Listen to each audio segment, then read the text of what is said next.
Bonjour à tous, j'espère que vous m'entendez bien. Désolée pour ce petit contretemps, nous avons un petit peu de retard, excusez-nous.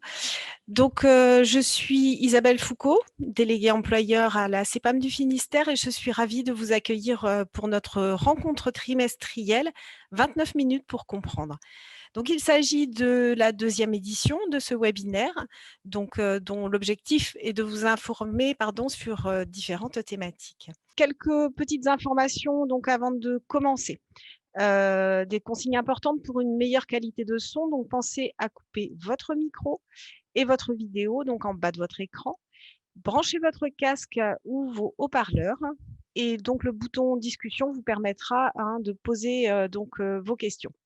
Donc, pour le confort de tous, si vous pouviez donc ne pas utiliser le son pour poser vos questions. Et en l'absence de réponse en séance, pas d'inquiétude, un complément vous sera adressé par mail sous forme de foire aux questions avec le replay. Donc, cette séance va durer moins de 30 minutes et un temps de questions-réponses vous sera proposé à l'issue de chaque partie. Nous accueillons aujourd'hui Carole Furic qui évoquera l'accident du travail du télétravailleur. Et pour la seconde partie de ce webinaire, c'est Cécile Lelay qui abordera le recours contre tiers. Nous allons pouvoir commencer cette présentation. Bonjour Carole.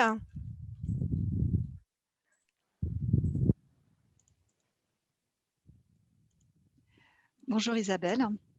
Donc, je suis Carole Furic du service risque professionnel à Brest et je vais vous présenter les grandes lignes de la nouvelle réforme concernant l'instruction des dossiers accidents du travail et accidents du trajet à partir d'un cas pratique d'un télétravailleur.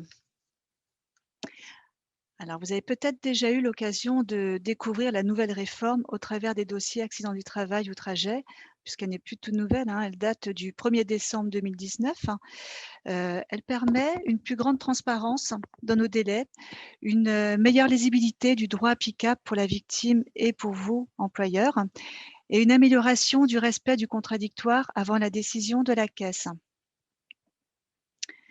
Alors, les grands principes de cette réforme sont un délai de 10 jours pour la rédaction des réserves motivées, une information aux deux parties des dates clés de la procédure, une période contradictoire qui est définie dès le lancement des investigations, l'utilisation d'outils dématérialisés comme l'outil QRP qui est questionnaire risque professionnel et un contradictoire renforcé avec la possibilité d'émettre des observations. Alors, je reviendrai plus en détail sur cette ligne tout au long de ma présentation. Donc, avec la pandémie, le télétravail s'est largement développé. Je trouvais donc intéressant de vous présenter les particularités du télétravail. Donc, dans les grandes lignes, toujours comme nous avons très peu de temps, qu'est-ce que le télétravail? Eh bien, c'est le fait de de travailler volontairement et régulièrement hors des locaux de l'entreprise, à son domicile ou dans un espace de coworking avec les mêmes droits que les autres salariés. Concernant le lieu de travail, le télétravailleur a la possibilité d'exercer son activité dans plusieurs endroits, le plus répandu étant à son domicile. Ça peut être également sa résidence secondaire. Il peut également exercer hors domicile dans un lieu tiers de confiance professionnel ou non professionnel. Donc, pour le lieu tiers de confiance professionnelle, c'est par exemple un télécentre, un espace coworking ou un espace public numérique. Pour le lieu tiers non professionnel, c'est un hôtel, un café, un studio. Et enfin, il peut travailler dans un espace nomade, donc par exemple le bus, le train, le métro. Concernant le temps de travail, il faut retenir que c'est celui pendant lequel le télétravailleur est placé sous l'autorité de son employeur. Donc, il s'agit de l'horaire de travail qui est noté dans le contrat de travail, soit du temps badgé, soit de l'horaire qui est indiqué sur la déclaration d'accident par votre employeur. L'accident de travail du télétravailleur. Donc, il faut retenir que l'accident qui survient sur un lieu où est exercé le télétravail pendant l'activité professionnelle est présumé être un accident de travail. L'accident en télétravail sera alors pris en charge au même titre qu'un accident qui survient dans les locaux de l'entreprise. Un accident qui arrive par exemple dans les escaliers chez le télétravailleur à son domicile à 10 heures quand il descend pour, aller boire un café. Ça peut être une prise en charge si tout colle à notre niveau. Concernant l'accident de trajet du télétravailleur, il faut retenir qu'il échappe à la surveillance, et au contrôle immédiat de son employeur. En gros, un accident qui survient pendant la pause déjeuner, ce sera un refus. Un accident en allant au restaurant, si c'est un lieu de repas habituel, ce sera une prise en charge. Un accident en allant, envoyer ou récupérer ses enfants à l'école, ce sera un refus. Alors voilà pour les généralités sur, le télétravail. Donc je vais vous présenter maintenant le cas pratique que j'ai retenu pour illustrer donc, la nouvelle réforme et pour vous parler également du télétravail. Donc j'ai nommé monsieur Gérard, donc qui est télétravailleur et qui tombe dans ses escaliers en allant donc se préparer un café, pendant sa pause. Donc son médecin lui a prescrit un arrêt de travail de 5 jours pour des douleurs au dos et à la cheville droite. Alors les formalités pour un télétravailleur, donc elles sont les mêmes que pour un accident qui arrive, au sein de l'entreprise.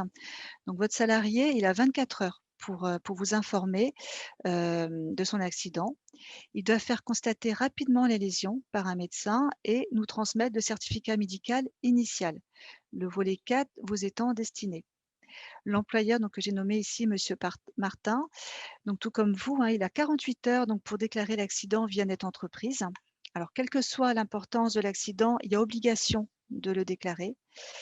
En tant qu'employeur, vous devez également remettre à votre salarié une feuille de soins qui va lui permettre de bénéficier du remboursement des frais médicaux qui sont liés donc à l'accident de travail et d'éviter ainsi donc, l'avance des frais. Et enfin, vous devez donc nous transmettre une attestation de salaire s'il y a un arrêt de travail. Dans notre exemple, donc, monsieur Martin, notre employeur, il a des doutes sur, la réalité de l'accident. Alors que doit-il faire? Eh bien, il doit émettre des réserves dans un délai de 10 jours et les réserves devront être motivées. Donc soit directement sous la déclaration d'accident de travail, soit par courrier qui est donc joint à la déclaration en ligne.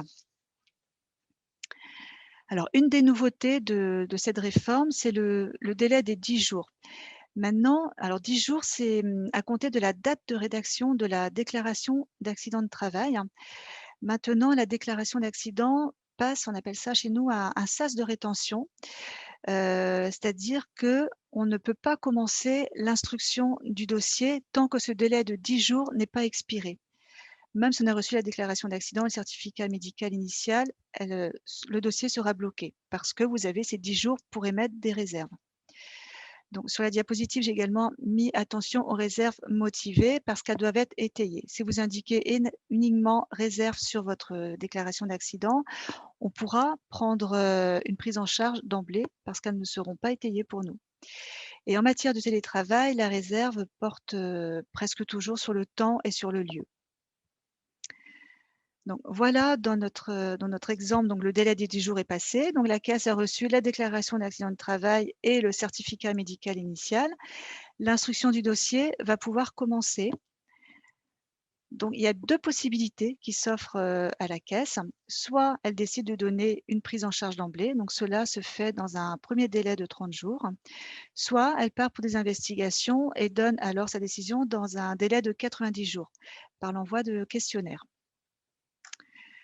Donc une autre nouveauté par rapport, à la réforme, lors des investigations, à l'envoi des questionnaires, donc on se situe bien dans le délai des 90 jours, la caisse a obligation d'informer les 2 parties des dates clés de la procédure, donc à savoir la date à laquelle elles pourront consulter le dossier contradictoire et formuler des observations et la date à laquelle la caisse devra au plus tard avoir notifié sa décision.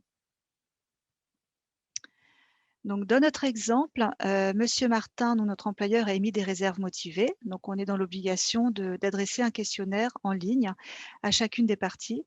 S'il y avait eu un témoin ou une première personne avisée, la caisse aurait également dû leur adresser, le questionnaire. Donc les questionnaires donc sont mis en ligne, c'est nouveau, c'est également sur l'outil QRP qui veut dire donc questionnaire risque professionnel sur, Amélie.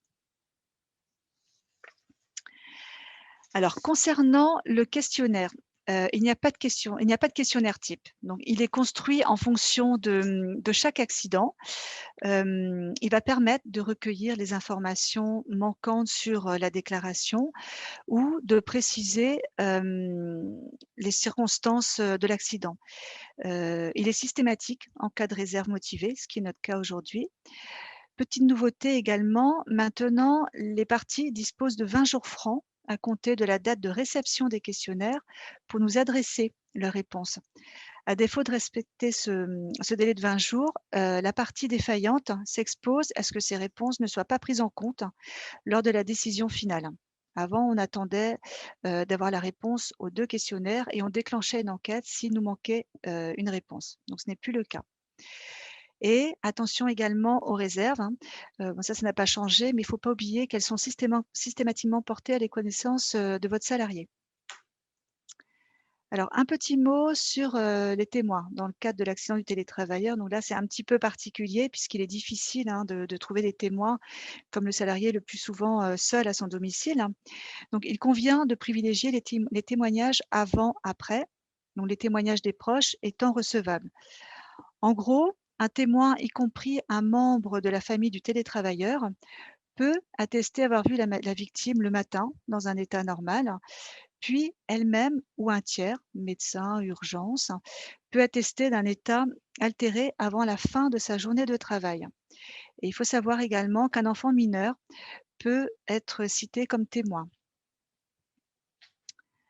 Voilà, donc on arrive à la procédure contradictoire, donc qui intervient 70 jours après la réception donc de la déclaration d'accident de travail et du certificat médical initial. Les 2 parties ont alors 10 jours pour formuler des observations. Si une des parties émet des observations, l'autre partie est informée et elle a la possibilité de rebondir sur les commentaires. Et vous pouvez faire cela pendant 10 jours. À l'issue du contradictoire, le dossier reste accessible aux parties en lecture seule jusqu'à la prise de décision par la caisse. Donc important à savoir, la partie qui n'a pas répondu au questionnaire n'aura pas la possibilité de formuler ses observations, sauf si elle a au préalable créé un compte QRP, questionnaire risque professionnel. Et en tant qu'employeur, vous n'avez toujours pas accès aux informations médicales, de votre salarié.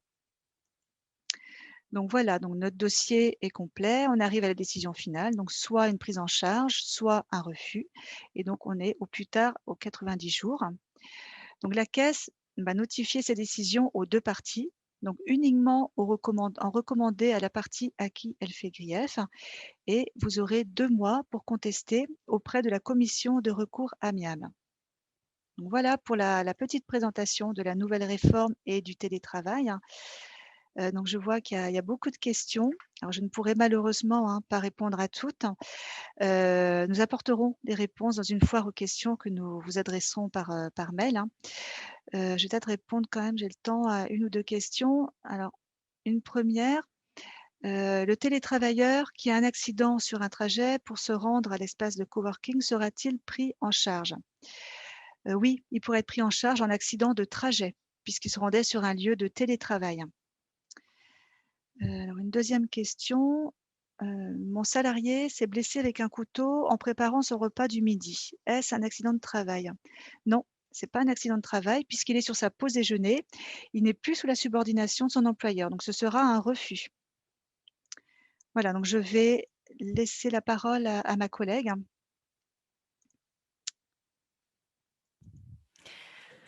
Donc merci Carole, hein, pour, toutes, ces précisions. J'espère que, ça répondra à quelques-unes de vos interrogations. Donc, merci, hein, pour, votre intervention à tous. Nous allons, maintenant accueillir donc, Cécile Lelay pour évoquer la seconde partie de ce webinaire consacré donc au recours contre tiers. Bonjour Cécile. Bonjour Isabelle, bonjour à tous. Alors, je suis Cécile Lelay, donc responsable du service recours contre tiers au sein de la CPAM du Finistère. Ce service gère les dossiers de recours contre tiers de la CPM du Finistère, mais également de la CPM du Morbihan, puisque l'activité est mutualisée. Au plan national, c'est près d'1 milliard d'euros qui a été récupéré en 2019 au plan national, hein. Donc, aujourd'hui, je vais vous parler de l'accident de travail ou de trajet dans lequel un tiers est impliqué. Alors, tout d'abord, pour commencer, qu'est-ce que le recours contre tiers? Donc, lorsqu'un assuré est blessé, la caisse primaire lui rembourse un certain nombre de soins. Dans la mesure où l'accident est imputable à une autre personne, la caisse primaire dispose d'un recours contre ce tiers et surtout contre sa compagnie d'assurance pour récupérer le montant des prestations servies. Qu'est-ce qui se passe si votre salarié, pardon, est partiellement responsable de l'accident? Dans ce cas-là, il peut quand même y avoir un recours contre le tiers responsable. Il s'agira simplement de déterminer la part de responsabilité de chacun. Quelles vont être les incidences du recours contre tiers? Elles sont multiples. D'abord, pour vous, en tant qu'employeur, l'intérêt est financier, puisque votre compte employeur sera rectifié dès lors que le tiers aura été reconnu responsable. Il sera rectifié en tout ou partie, avec donc un impact sur votre taux de cotisation accident de travail. Il y a également un intérêt en cas d'accident de trajet, puisque les sommes récupérées au titre du recours seront déduites des sommes qui servent au calcul de la majoration pour l'ensemble des employeurs. Il y a également un intérêt pour votre salarié, puisque signaler l'accident à la compagnie d'assurance et à la caisse primaire d'assurance maladie, c'est la possibilité pour lui de demander une réparation intégrale de ses préjudices. Et enfin, euh, il y a également un intérêt pour la collectivité, puisque exercer le recours contre tiers, c'est essentiel pour la pérennité de notre système de santé, puisque le coût de l'accident ne va pas être supporté par la collectivité. Pour illustrer mes propos, je vais vous présenter maintenant différents types d'accidents pour lesquels il faudrait acquérir un réflexe de déclaration à l'assurance maladie. Pour commencer, on pense assez facilement aux accidents de la circulation. Dans l'hypothèse du travail, ils peuvent survenir sur le trajet domicile-travail ou alors travail-domicile, mais également survenir à l'occasion des déplacements professionnels, dans les accidents de mission. Le recours de l'assurance maladie va s'exercer dans ce cas selon des règles qui sont propres et qui sont distinctes de celles du Code de la route. À titre d'exemple, et pour illustrer mon propos, en cas de carambolage, l'assurance maladie n'aura pas à déterminer la part de responsabilité de chacun des véhicules. Tous les véhicules vont être responsables à part égale, et ce, quelle que soit leur implication. Il va être important pour notre service de connaître l'ensemble des compagnies qui assurent les véhicules en cause. C'est-à-dire que pour nous, c'est important d'avoir la compagnie d'assurance du tiers, mais également celui de votre salarié. Les accidents qui vont être à déclarer, il y a aussi, on n'y pense pas forcément, les accidents qui impliquent un seul véhicule. On pense très facilement aux accidents impliquant plusieurs véhicules, mais un seul véhicule conduit par votre salarié avec un ou plusieurs passagers, c'est un accident à déclarer, puisque dans ce cas-là, la caisse primaire a un recours pour les passagers, le tiers étant le conducteur. J'attire sur votre attention tout de même sur le fait que c'est le seul cas où le tiers et le blessé peuvent appartenir à la même entreprise. Dans toutes les autres hypothèses d'accident, le tiers et le blessé ne doivent pas être collègues. Dans ce cas, si l'accident survient avec le véhicule personnel du salarié, il convient de noter sur la déclaration d'accident de travail les coordonnées de la compagnie assurant le véhicule du salarié, ainsi que le numéro de sinistre et également le numéro de contrat.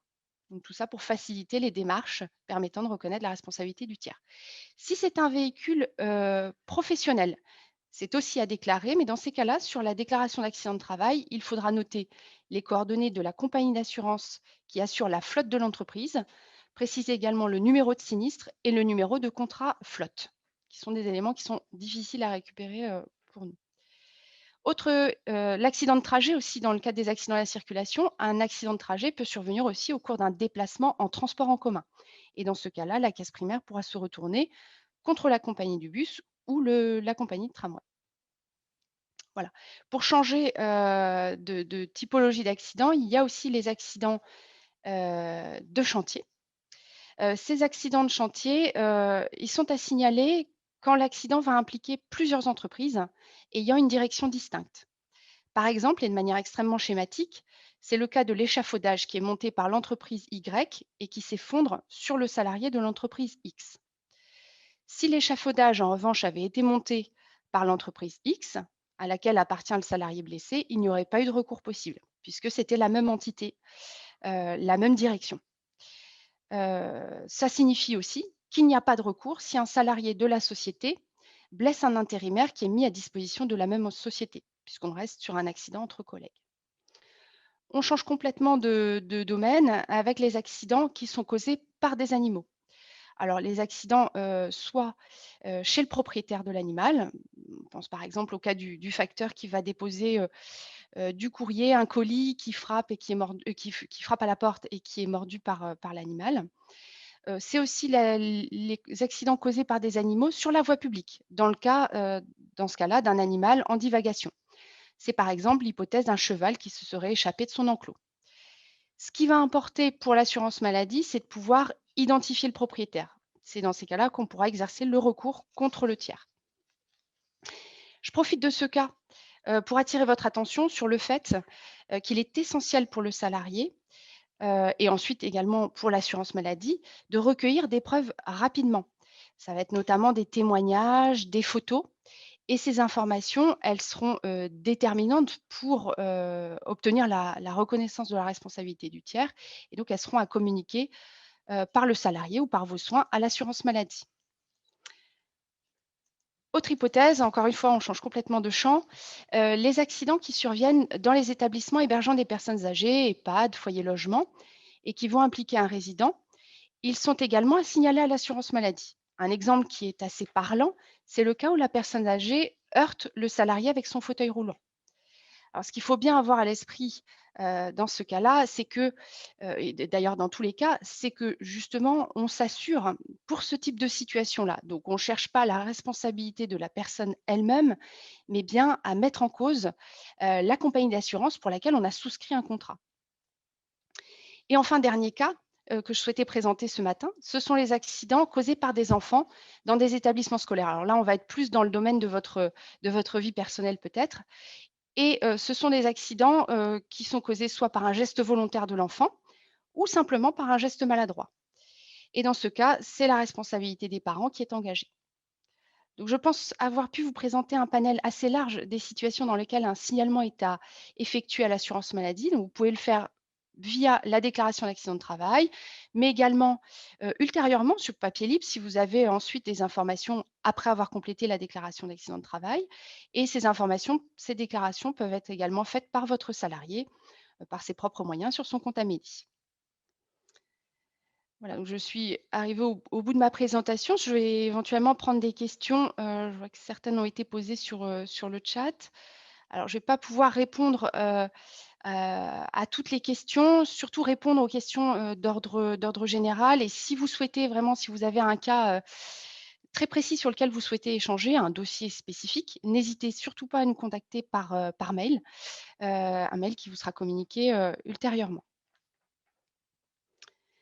Alors, j'ai une première question sur les accidents qui impliquent des chariots élévateurs pour savoir s'ils sont à déclarer. Alors oui, les accidents impliquant des chariots élévateurs sont à signaler à l'assurance maladie quand le conducteur et le blessé appartiennent à deux entreprises distinctes.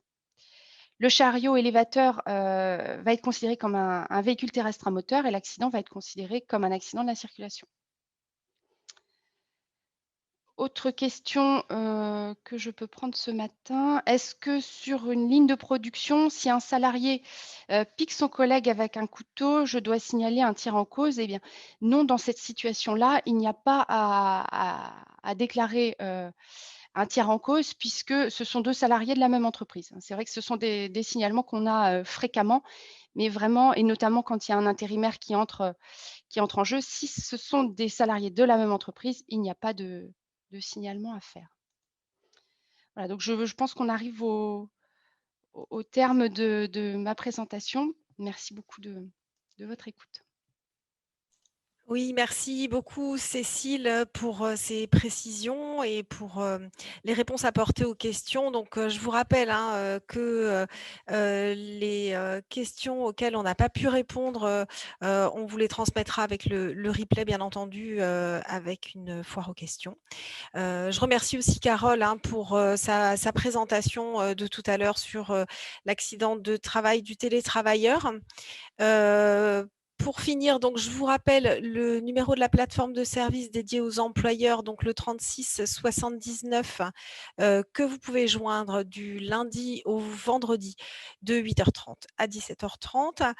Et alors une petite précision donc avant de vous déconnecter, donc si vous voulez bien prendre quelques instants pour répondre au petit questionnaire de satisfaction que vous voyez donc apparaître à votre écran.